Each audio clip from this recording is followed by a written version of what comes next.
So I realized I hadn't addressed the accuracy of my new rifle that I got from Palmetto State Armory in M4 carbine configuration.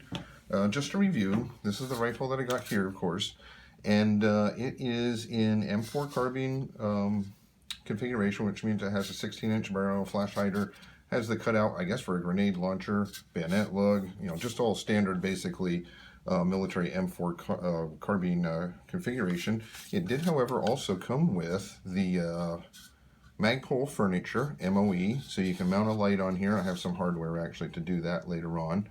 So you've got the forend here, and then the pistol grip, of course, the MOE, and then the adjustable buttstock, which is very nice.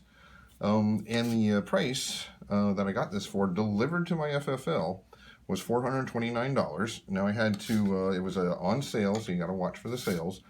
But it went to my FFL dealer, and then I had to pay for the transfer fee, but that was, not that bad. And so again, it's just $429 delivered to my FFL. So I took it out to the range, and I'm going to show a video from that. Out at the range, just using regular American Eagle 223-556, and it is the 55 grain, if you can see that there. So just standard ball ammo by a manufacturer that also does military loadings as well. Now this particular ammo is marked 223. It's not marked 5.56. So I'll show the video from the range, and then we'll come back and have a look at our targets. Okay, I have got my NC Star scope mount on here. Got it sighted in just a little while ago. Shooting some decent groups with it here at 100 yards. And we're going to test and see how well it actually holds the zero. Now I tested it once, it looks like it holds it pretty good. So let's do some more shooting here. Using my lead sled today, because it is really cold out here. It's 15 degrees. I'm going to get this done before my camera battery dies on me. Zeroed up here. Trying to use the lead sled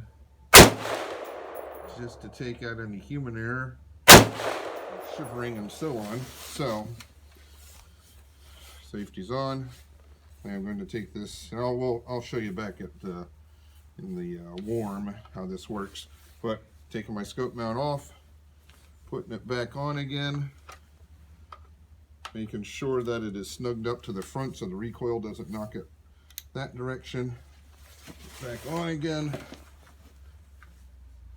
Safety back off, and let's do another target here.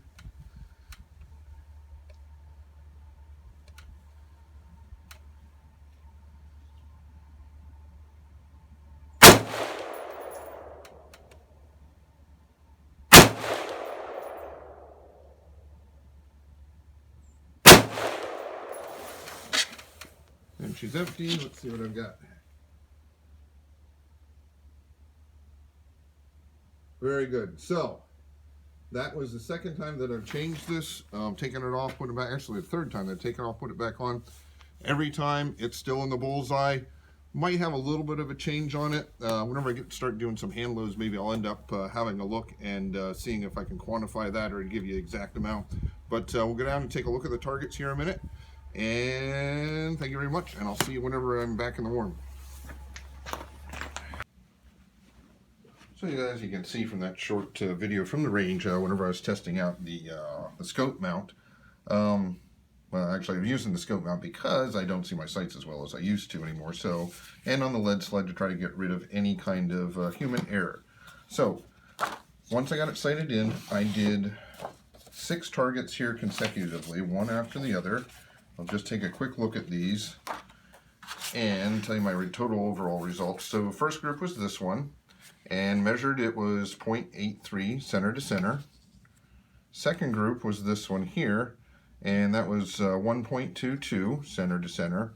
And the other thing is too, after these 2 groups were shot, all the other ones that were shot was taking off the scope mount and putting it back on again. So what was that? That was number 2. Number 3, on a different type of target here, that one measured 1.54 inches, And as the time went on, my groups went up just a little bit, maybe about an inch. So I don't know if my barrel was heating up or if the scope mount was changing just slightly. So I'm going to keep my scope mount the same way it is and take it back to the range and see whether or not I'm on target again. Let's see, that was number 3. Number 4 was another one of these targets here, and that was 1.38 inches center to center. You can see that one's just a little bit higher, but still acceptable. Let's see, that was what? Number 4. Number 5, this one was a little bit of an outlier. That one was 2.08 inches. So I'm thinking I probably pulled that one a little bit. And then my final group that I printed on the for that day whenever I was testing out my scope was 1.30 inches. So I have 6 groups fired consecutively. Now I added all of them up and divided them by the 6, of course, to get your average, and I got almost exactly 1.40 inches. Actually, I think it was just a little bit under 1.4. Now, like I said, this one here, I probably pulled that shot. So the way I'm thinking is for the potential of this rifle, if I take that one out, which I probably pulled that shot, and take the 5 good groups that were, again, they were fired consecutively, and I ended up getting, whenever I added them up and divided them by 5, I get 1.25. So, you know, this is with just standard ball ammo, and I would say 1.25, maybe a little bit higher than that, average groups that you can get with this. So I am extremely pleased with this rifle. I am, you know, just can't believe that I got it for the price that I did. So I'm going to be doing some more testing with it with accuracy. I'm going to try some hand loads and stuff with it. But a 1.25 inch groups at 100 yards, I'm very pleased with that. So if you're in the market for a carbine, AR-15 carbine, or any other configuration, you know, M4 configuration or whatever else, I would suggest Palmetto State Armory. So far what I've seen with it has been great. You can find all kinds of different configurations on their website, and they run sales pretty well every week that I've seen so far. I think they call it the daily deals. So go on there and have a look. If you want a specific configuration like this one here, you have to keep an eye on it for a while. Now, like I said, this one is $429 delivered, but they have all kinds of different combinations that you can get. I was watching them just recently, maybe trying to get a 20-inch barrel one for using for target shooting or just plinking.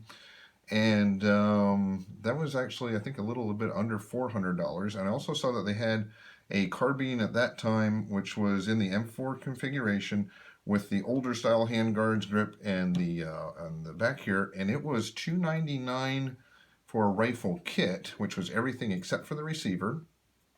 And then the receiver itself was $39, but you had to pay postage on it. So that would come out to about $50. So $299, so you end up with $350 delivered before you get to have to do your FFL. So $350, even with the old configuration, I think is just a crazy good deal. So if you're, like I said, if you're looking for an AR-15, so far, I would highly recommend a Palmetto State Armory rifle. All right, thank you for watching. If you like my videos, please subscribe. Thank you very much, and out.